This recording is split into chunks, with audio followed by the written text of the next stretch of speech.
who I am, well, my name is Dave Arvedon, but Dave, you see, is just a nickname. My real name happens to be David, but they call me Dave because people are too tired to say two syllables. They want to shorten it to one. So if Dave works for the lazy generation, fine. They'll save 3/4 of a second and they won't have to say the second syllable id. So this was actually 64 years ago that I wrote my first song, and it was called Get Along Cowboy. I went like this: get along cowboy, milkman, milkman, milkman. Get along milkman, cowboy, cowboy, cowboy. I hope I've improved after that. Am I in a cult?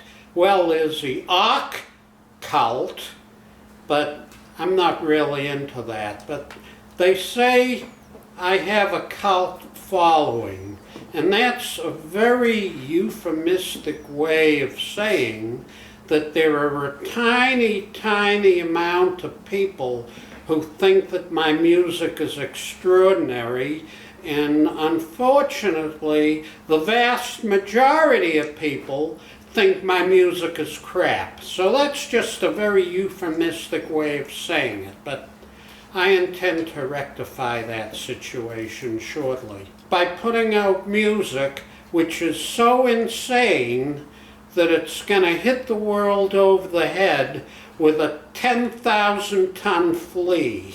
Let me explain to you the exact meaning of the aardvark. Now, when I was a very small child, the first time I picked up a dictionary, I saw the beginning part of the dictionary, and I saw stuff that wasn't very interesting, like a. The first thing I saw that really got my attention was aardvark. And it was an animal that I had never heard about. And I said, wow, this is special. An animal with the first two letters of the animal being both A. I say, wow. And my last name is Arvedon, which sounds like aardvark. So when I was at Brandeis University and we were playing a game of football with a frisbee instead of a football, I went out and I caught the frisbee for a touchdown, and Doug Salerno said, "Oh no, aardvark, what's the idea? You beat me." So after that they called me the aardvark. A little bit about my college experience for everybody out there. I went to Brandeis University, graduated the class of '69, with a BA in psychology. I was on the basketball team the first year, but I was the last man on the bench, so second year I decided not to do it. So college was kind of a fun experience for me. I got a chance to be a little bit wild and crazy, but I guess that must have been my start with insanity in college. In college, we recorded Buckets of Water. Well, we never really recorded that. We practiced it. But then we did a single it was self-released, called Till the Stroke of Dawn and See the Girl, with the original Psychopaths. And that came out in college, and it ended up in a lot of the college jukeboxes, actually. So I was kind of well-renowned back in those days as the brain behind Till the Stroke of Dawn. That was actually the first song we recorded. It's about Count Dracula, and in the song I'm pretending to actually be Count Dracula and to be rather menacing. I figured that would be a good idea to write a song about Count Dracula. As far as my karaoke background, I don't care to elaborate, but I will anyway. What I have been in the habit of doing is going to different karaoke bars and pretty much making a fool of myself But then again, it was fun. I would get out there with some of my buddies and do some karaoke numbers. I used to go to this place, Whalers in Saugus, before they shut it down. And we had some rather memorable experiences there. I had a tape with some of my original material on it that I sang at the karaoke, so it was like a cheap way of playing live without having to lug amps and equipment. And one day Penn and Teller accompanied us to the karaoke bar in Saugus, and we had a pretty wild time there. That was kind of fun. I don't think Penn or Teller did karaoke, but I did. I did a few of my infamous songs like Hoi Hoi Toi Toi and some of the other crazy songs that I have. And everybody was really into it. So this one guy walks up to Penn Jillette from Penn and Teller and says to him, "Hey, you look kind of familiar." He says, "I think I know you, but I can't seem to recall your name. Could you tell me what your name is?" And he said, "John Johnson." I thought that was a good answer. That stayed with me. I always will appreciate that answer. It was very memorable. I always do when I went to karaoke. When I go to karaoke, I would always perform, but I haven't been there in a while. Although I was actually on a karaoke in a cruise that my brother dragged me on to the Bahamas. I hate cruises. The only difference between a cruise and being in jail is when you're in jail you can't drown.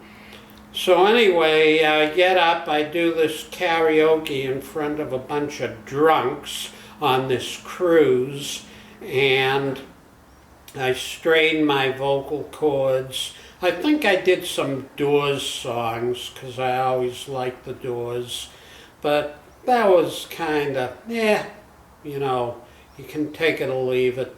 I haven't been back to karaoke since. All right, how I decided in terms of not being influenced by drugs and alcohol is when I was a very small child, I figured something out that a lot of people seem to have difficulty with, and that's that there are certain specialists that know certain things better than other people know them. So in other words, when you have a problem with your car, you don't go to the doctor to ask about your car. You go to the auto mechanic. When you have a problem with your teeth, you go to the dentist. When you're looking for the next party, you go to your brothers, to your buddies. When you want to find out what's for dinner, you ask your mom. And when you want to find out what the effects of drugs and alcohol are, you don't go to your buddies. You don't go to your auto mechanic. You don't go to your mother. You go to the doctor. That's what doctors do. So you figure out, now the doctor is the guy that can let you know what the facts are in terms of what happens to people that take drugs and alcohol. And after talking to my doctor, when I was maybe 12 years old, I decided, well, my doctor, he has it nailed. He has the answers. I might as well do what he tells me, because he knows what he's talking about. So I did. And I never took drugs or alcohol or cigarettes or did any of that stuff ever. You see, Watertown Square was next to Newton. It was a place where the Charles River ran through. I decided to write a couple of songs about Watertown Square. Why I decided to do that is anybody's guess, but probably the main reason is because it was there. So I figured, why not write a song about a place that's there? So I wrote a couple of songs about Watertown Square. One of them was entitled Watertown Square, and the other one was entitled Don't Break the China, about a fake restaurant which was allegedly in Watertown Square. My creative process in terms of how I come up with songs. Well, I don't play any instruments or read music. When I was in the 4th grade, my aunt and my parents wanted me to learn the clarinet, but I didn't go for it, so I left my clarinet on the bus heading to Framingham. As far as how the songs are written, they hit me like a total gestalt. You like that word, gestalt? It's an anglified version of a European word, I believe. Anyway, the music kind of sort of gets to me first, and then the lyrics kind of fill right in, and it's a whole process where it just hits me, and then I kind of square it away and straighten everything out. Well, the toughest year of my life was 1990, because what had happened is after I graduated Boston University with a master's degree in education and rehabilitation counseling, and I couldn't get a decent paying job. I went into the family business and eventually took over that business myself. And the business I was involved with was wholesale electronics and electrical supplies. I imported radios, sold televisions wholesale, sold a lot of electrical supplies to hardware stores, and it was a thriving business up until perhaps 1985. And around that period of time is when things started going south on me. The big chain stores came in like Walmart, Kmart, and Caldor, and all of these huge computerized conglomerates were selling merchandise retail for below what it would cost me to import the same material. So all of my customers were going out of business. All the mom and pop stores were going out of business, left and right, one after the other, and I owned the big commercial building in Brockton with a lot of independent businesses in there who also started going out of business. So I was faced with a huge mortgage and no money and losing my business and no business, and eventually I lost everything. My building, my properties, my house, my marriage, my family, the whole thing. So 1990 was the darkest year of my life, and I ended up just in a tailspin. And since then, it's just been trying to get myself back out of there, and I ended up working for a large company in the newspaper delivery business, and the 1990 is now past history. I'm glad it's over. It was the worst year of my life. Around the period of 1990, I didn't have an escape. I would kind of lie awake in bed, my head would be spinning, I'd be hearing voices about people who were looking for the money I owed them. I'd be walking around in circles. I'd try to figure out different plans on how to get out of my predicament. I couldn't because there was no way to get out. I would come upon an idea, well, maybe if I do this, I'll be able to get out of this mess. But then a minute later I would say, no, that's not going to work. So I didn't have an escape. That's probably what the problem was.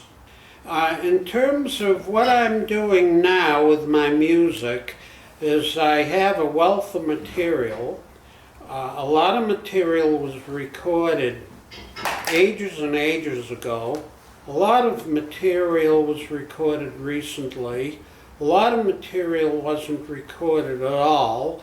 A lot of songs were written in the 60s, 70s, 80s, 90s, 2000s, and recently. So I have a wealth of material. So my game plan going forward will be basically to release as much material as I possibly can, with the direction being, of course, ultimately to hopefully get something happening with the material. And recently I've had the good fortune of being able to connect with some musicians that are head and shoulders above the musicians that I've worked with in the past. So going forward, I expect to have a lot of very, very good musicians and good material and good recording. All right, my dress style, let me consult with my associate there. You want to see? Come here, Kitty. Think you can hold them? Yeah, I want to get to this cat. I don't know if they'll let that happen. Kitty. The kitty cat is afraid of me. That's what my dress style is. Yeah, something tells you that cat's not coming back. Yeah, that cat's not coming back. It's the story of my life, you know. The cat's not coming back. I always figure that I want to wear something that I like, that kind of rings my bell. Something where I can say, this is interesting, so that I don't bore myself to death, basically. So I've decided to accumulate whatever I can in the line of bizarre fashions, because that's one of my, I guess you could say, passions, is to be as bizarre as I possibly can, because bizarre is good. Well, I go to a store, and I'm going to give them a shameless plug here. This store is called Porta Classica. They have a few different locations in the Boston area. The one I go to is on Blue Hill Ave in Grove Hall in Mattapan, and they have access to very unique fashions, and they also have the ability to custom make clothes, and they also have the ability to order stuff out of the catalogs from everywhere all over the world. So this is pretty much my clothing planet. All right, everybody wants to know what the difference is between the real McCoy and a fake McCoy. And I'm going to let everybody know right now so that there's no innuendo or confusion regarding this particular subject. Okay, a real McCoy is a McCoy that's real. A fake McCoy is when you're roller skating in an empty swimming pool and you have a hippopotamus on top of your head. So that's the difference between the real McCoy and a fake McCoy. The real McCoy is leather boots. The fake McCoy is boots that are covered by painted paper. Peaches! All right, I'm going to talk about peaches. Nobody ever wrote a song about rotten fruit, so I said, this has to happen. This has to get done. So I wrote a song called Living in a Cavity about a wormy peach. I wrote a song called Rotten Peaches. I wanted to develop the idea of rotten peaches so that it would apply to members of my cult. so that I could brainwash people into focusing on rotten peaches, so I could make rotten peaches a part of everybody's life, so that people would actually give a lot of attention to rotten peaches. I wanted to bring that to the forefront of culture because I figured if I didn't do this, nobody else would. I wrote a song called Telephone Booth. Now, I noticed that there are certain people that it just seems they're very, very famous people, but they never named anything after them. Like they never named anything after Charles Manson. They never named anything after Hitler. They never named anything after John Wilkes Booth. John Wilkes Booth was a very, very negative character.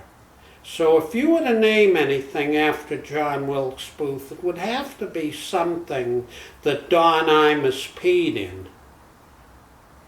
And that would be none other than a telephone booth. Let's get back to the subject matter at hand here, because we should not be focusing on negativity. And even though I was very rudely interrupted here by the film crew, I will try to get over that and not allow it to affect me psychologically for the rest of my life. So we will resume the subject matter at hand, which was my discussion of telephone booths. Now, it seems that whenever I went into a telephone booth, I would have a negative experience. Either the phone would cut out on me, I would run out of coins and I wouldn't have enough money on me, or somebody else would be using the telephone booth and I would have to wait for the person while he got into a fight with his ex-wife on the line for an hour, and all I wanted to do was call up somebody and say, okay, I'm here, I'll meet you there. So the telephone booth had a very, very negative set of connotations for me. So one time at Brandeis University, I had just got the news that I had flunked my organic chemistry test, and I was going to tell my parents that I was no longer in the pre-med program at Brandeis University. So I called from the telephone booth and the line was busy. So my plan of action was I took the receiver and smashed it against the concrete wall until the receiver was in about 1,000 pieces. I ripped it off the metal coil and smashed it into the wall until there was a big hole in the wall. So that was my plan. So I had my revenge on the telephone booth. But I don't mean to digress. Getting back to the subject of why John Wilkes Booth is in this mix is because John Wilkes Booth actually also had negative connotations attached to him. So I figured, well, who would a telephone booth be named after if it wasn't named after John Wilkes Booth? So that was the premise of my song, Telephone Booth. Right now I have two cars. I have an electric green Mercury Grand Marquis, and I have a pink and gray Lincoln MKZ. And the reason I have two cars is because if I get tired of driving one car, I start driving the other car. Also, when I'm in a parking lot and I'm looking for the car and I forget where I left it, well, I figure there isn't going to be another electric green Mercury Marquis in the lot, and there won't be another pink and gray Lincoln in there either. So there's no way I'll ever lose my car, and if anybody ever steals it, I'll say, officer, I don't know my license plate number, But all you got to do is look for the electric green Mercury Marquis. You can't miss it. There's only one of them. For you. Here comes the cat, the star of the show. Think you'll let her pick you up? Pick her up? I don't think the cat will let me pick me up, but this cat is going to be a star. You mark my words. I think he's so confused by all these people. I don't think he has any idea what's going on. This cat is going to be seen by millions. This cat is God. I recorded telephone booth on a cassette. It was kind of a crap recording. It's nothing like the latest version that's going to be on my next double CD set, which is miles above that. But it was a cheap version of telephone booth, and it was picked up by Dr. Demento, and Dr. Demento played it on the radio a few times. And did I mention that Don Imus, the radio talk show host, once made a point of mentioning the fact that he had once peed in a telephone booth? Or did I neglect to mention that earlier? If I neglected to mention that, I deeply apologize for that oversight. Okay, The Teeth was the name of the band that I was briefly with. We used to practice in this big farmhouse in Hanover with a dog named Max. And Robert Holmes was in the band. He was somewhat famous. And we put out at that time, I believe it was a cassette, and we were almost produced by Sire Records. And one of the songs we did was called Deface Baghdad. And how that song was written was, in the keys were, of the verse were D-E-F-A-C-E, and the keys in the chorus were B-A-G-D-A-D. So a lot of people probably didn't pick up on that, but I figured that would be my joke on the world, to see how long it would take people to figure out that those were the keys of the song. Well, there were several that I just kind of hung in there with.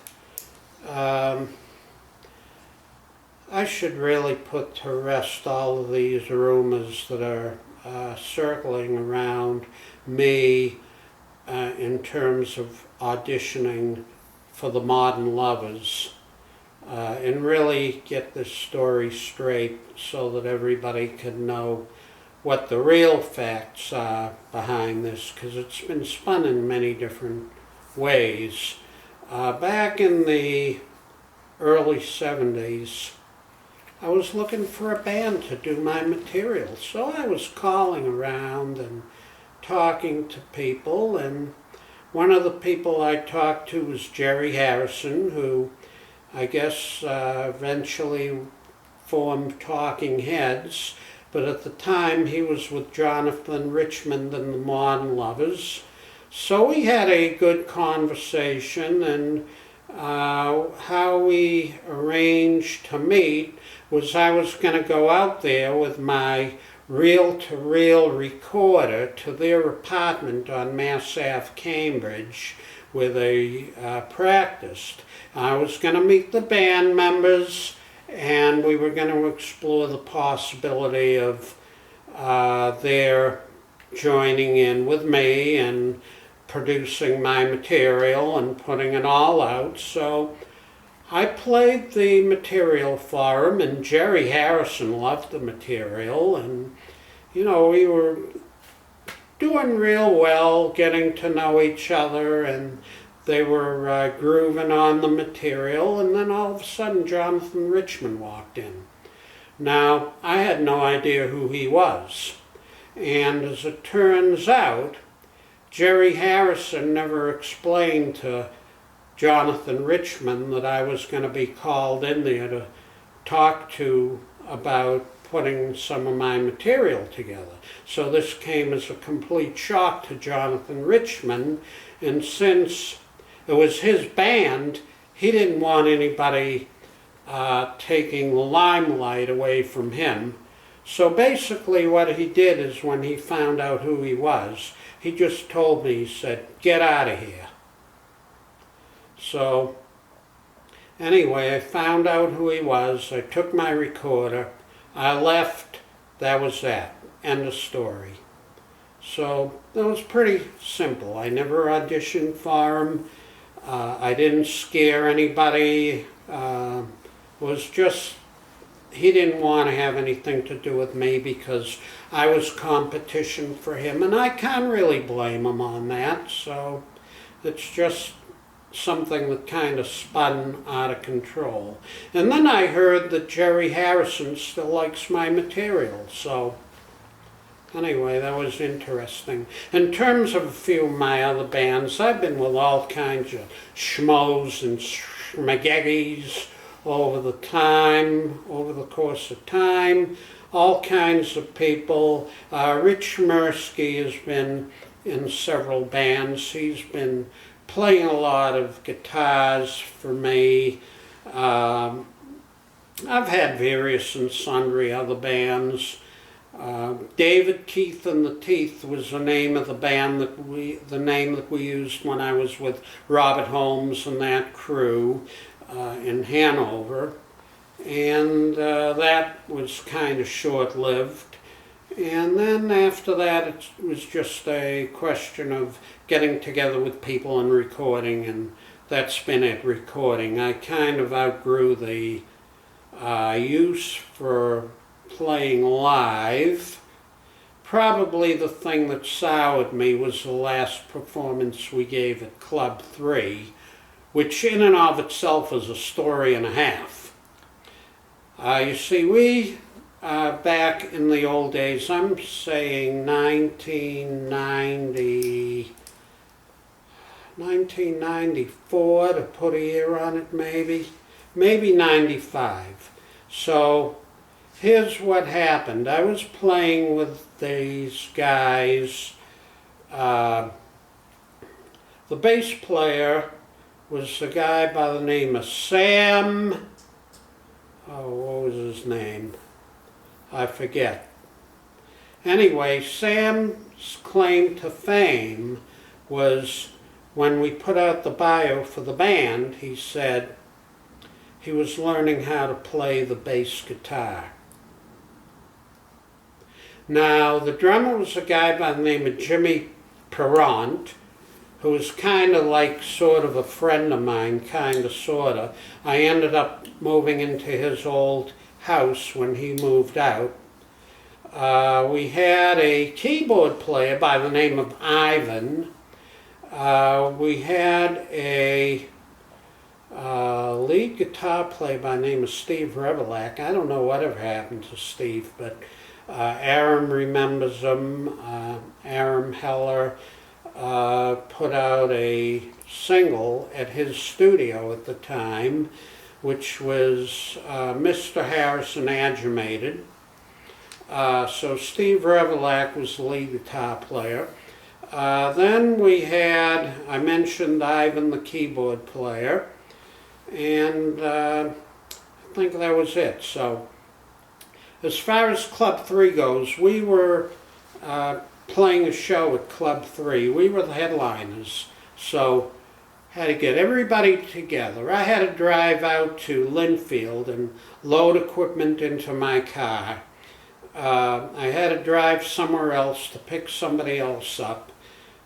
Finally, we get to this joint, Club 3 in Union Square, Somerville. What a dive. I don't think they're still in business.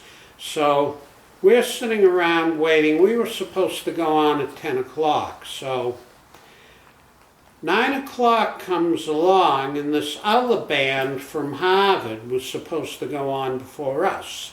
Now, the other band told the club management that they were going to be bringing 400 people from Harvard University to see him. Only there were only like 5 or 6 people there. So the club management was pretty pissed off at him, and they said, well, you guys aren't going to play. They said, you lied to us. You told us you were going to have 400 people here, and there were 5 people, so you guys just got lost. And they had come in with a van, big truck with all kinds of equipment on it parked out front. I actually felt really bad for those guys, so I said to the club management, I said, look, these guys came in, I don't know, I think they might have actually come in from North Carolina. So I say, look, these guys drove in all the way from North Carolina.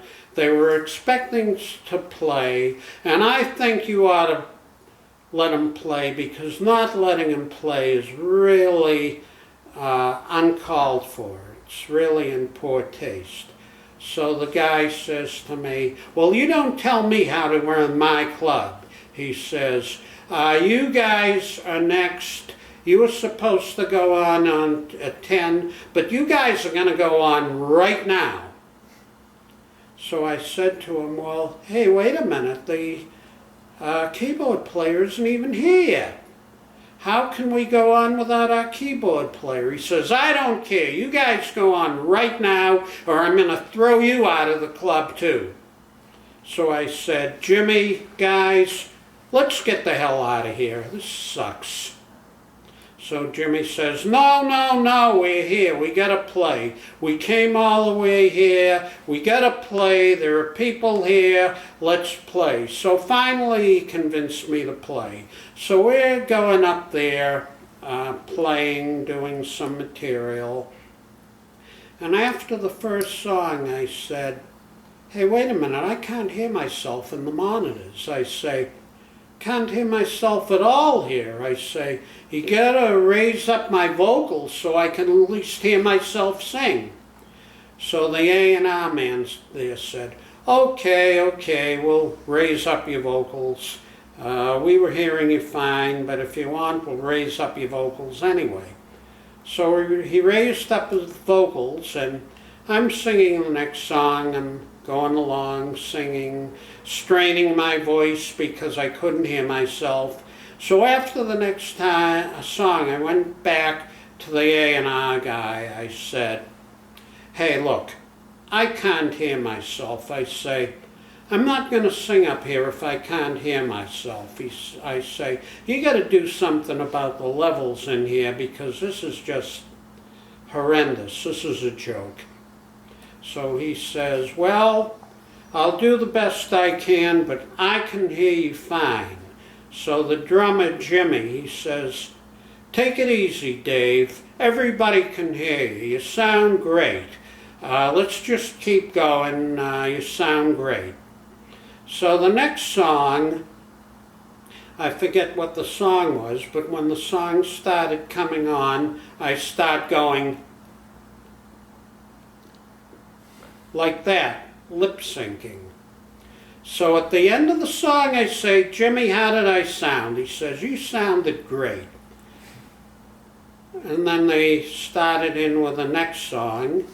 So and I started lip syncing again. They didn't catch on. So in the middle of the song, I say, well, that's it, guys. I'll see everybody later. I'm out of here. Bye-bye. Have a nice night. I just walked, left. That was the end of that band. That was it for my playing out live also. If I could speak out to all of the people that are my followers, that are members of my cult, well, I'll tell you one thing I would not say. I would not say, mother, mother, mother, everybody join in the circle. Here's some Kool-Aid. No, I wouldn't say that. It's a long, long way from Jonestown to Jamestown. Now, what I would basically say is, Thank you, thank you, thank you. I appreciate the accolades. I appreciate the attention. I appreciate the votes of confidence. I am in your debt. How about the fact that there is a giant electromagnet inside of my head, and that I'm really a deformed squirrel who looks like a human being? Will that count? All right, so now everybody knows everything there is to know about Dave Arvedon and the Psychopaths. And one other thing, we're really not psychopaths. I just think the name sounds cool. Somebody else, somebody